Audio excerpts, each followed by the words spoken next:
இறை இயேசுவில் எனக் அன்பார்ந்தவர்களே, நம் ஜீவனுள்ள தேவனின் உயிருள்ள வார்த்தைகளை தினமும் கேட்பதன் மூலம் உங்களுக்கு நன்மையும் ஆசையும் உண்டாவதாக.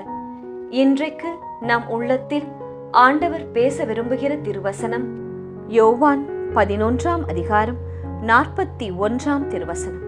தந்தையே, நீர் என் வேண்டுதலுக்கு செவிசாய்த்ததற்காக உமக்கு நன்றி கூறுகின்றேன். இறை இயேசுவில் எனதருமை நண்பர்களே, உங்கள் அனைவருக்கும் நம் இயேசுவின் அன்பை உரித்தாக்குகின்றேன். இன்றைய புனிதர்களாம் அகுஸ்தின், சவோரோம் மற்றும் அவருடைய தோழர்களிடம் நமக்காக இறை இயேசுவிடம் பரிந்து பேசி அவரின் மேலான இரக்கத்தை பெற்று தரும்படி ஜெபித்துக் கொள்வோம். இன்று ஜூலை மாதம் 9ஆம் நாள், புதன்கிழமை. நாம் இயேசுவை அன்றாடம் ஆராதிக்க நம் வாழ்க்கையில் மாற்றத்தை பார்க்க முடியும். நீங்கள் நினைக்கலாம், என்னை சுற்றி இருப்பவை காரியங்களும் சரி, மனிதர்களும் சரி, எல்லாரும் அப்படியே தான் இருக்கிறது. இதன் மத்தியில் நான் ஏன் தினமும் இயேசுவை துதிக்க வேண்டும், ஏன் அன்னை மரியிடம் ஜெபமாலைகளை ஜெபிக்க வேண்டும் என்று கேள்வி எழுப்பலாம். இன்றைய திருப்பலி வாசகத்தை கேட்டீர்கள் என்றால், இயேசு கிறிஸ்து 4ஆம் நாள் லாசரை கல்லறையில் சென்று உயிர்ப்பித்தார் அல்லவா? அது நமக்கு நன்கு தெரியும். அதை பற்றித்தான் இன்றைய வாசகம் கூறுகிறது.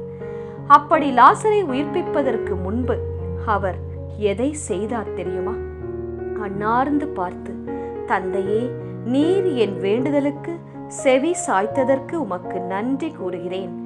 நீர் எப்போதும் என் வேண்டுதலுக்கு செவி சாய்க்கிறீர் என்பது எனக்கு தெரியும். எனினும் நீரே என்னை அனுப்பினீர் என்று சூழ்ந்து இருக்கும் இக்கூட்டம் நம்பும் பொருட்டே இப்படி சொன்னேன் என்று இயேசு கூறுகிறார், ஜெபிக்கிறார். கவனித்தீர்களா? இதில் 3 காரியம் நாம் கவனிக்க வேண்டி உள்ளது. முதலாவது, புதுமையை செய்வதற்கு முன்பாக தந்தையிடம் ஜெபிக்கிறார். அந்த புதுமை நடந்தேறி விட்டது என்று நம்பி நன்றி கூறுகிறார். இரண்டாவது, நல்லதுதான் நீர் செய்வீர் என்று அறிக்கையிடுகிறார். அதாவது ஆண்டவர் தன் தகப்பன் எது செய்தாலும் தன் நன்மைக்காகத்தான் என்பதை அறிக்கையிடுகிறார். மூன்றாவது, ஏன் இந்த புதுமை நடக்க வேண்டும் என்றால், இதை பார்ப்பவர்கள் நம்ப வேண்டும், அவர்களும் உம்மை விசுவசிக்க வேண்டும் என்பதற்காக இதை நீர் எனக்காக செய்தருளும் என்று தன் தந்தையிடம் ஜெபிக்கின்றார், கேட்கிறார். இயேசு நமக்கு ஒரு சிறந்த முன்மாதிரி, எக்ஸாம்பிள். அதே போலதான் நாமும் செய்ய வேண்டும். அற்புதம் நடப்பதற்கு முன்னதாகவே நிச்சயம் தன் தந்தை தனக்கு செய்வார் என்று அறிந்து இயேசு நன்றி கூறுகிறார். லாசரும் ஜெபித்தது போலவே இறந்து 4 நாட்களுக்கு பின்னும் உயிரோடு வெளியே வருகிறான். நீங்களும் அதே போல உங்கள் தேவைகளுக்காக ஜெபிக்கும் முன்பாக நீங்கள் எதற்காக ஜெபிக்கிறீர்களோ அது கிடைத்துவிட்டது என்று முழுமனதோடு விசுவாசித்து நன்றி செலுத்துங்கள். தந்தையே, நீர் என் வேண்டுதலுக்கு செவிசாய்த்ததற்கு உமக்கு நன்றி என்று கூறுங்கள். அற்புதம், மாற்றம், விடுதலை வேண்டும் என்று விரும்புகிறீர்கள் தானே? அப்போது வாயை திறந்து இயேசுவை ஸ்தோத்திரம் செய்யுங்கள். இயேசுவே, எனக்கு அற்புத உடல் சுகத்தை தந்துவிட்டீர், நன்றி. என் தடைகளை ஆண்டவர் நீரே தலையிட்டு சரி செய்ததற்காக நன்றி என்று மனமாற ஜெபியுங்கள். அன்று எந்த வார்த்தை இறந்து போன லாசருக்குள் சென்று உயிரை கொண்டு வந்ததோ, அவனை எழும்ப செய்ததோ, அதே வார்த்தை, அதே கிருபை உங்களுக்கும் சகல துன்பங்களில் இருந்து வெளிவருவதற்கு உதவி செய்யும். அது மிக உறுதி. தினமும் ரோசரி பிரேயர்ஸ் குடும்பத்தாரோடு இணைந்து வசனத்தை கேட்டு ஜெபியுங்கள். தேவனின் பெயரை உயர்த்துங்கள். அப்போது உங்களையும் சூழ்ந்து நிற்கும் கூட்டத்தார் உங்களுக்கு நடக்கும் அற்புதம் இருக்கின்றதல்லவா, அதை காண்பார்கள், இயேசுவை விசுவசிப்பார்கள்.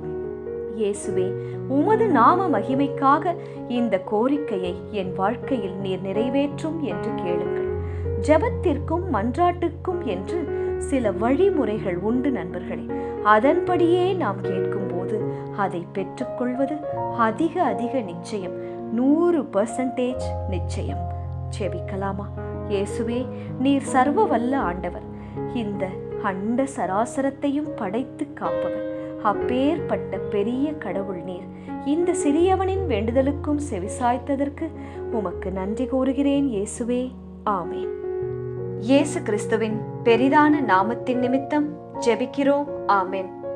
ஒவ்வொரு நாளும் உங்கள் உள்ளத்தில் ஆண்டவர் பேச விரும்புகிற இறை வார்த்தையை தெரிந்து கொள்ள ரோசரி பிரேயர்ஸ் சேனலை சப்ஸ்கிரைப் செய்யுங்கள்.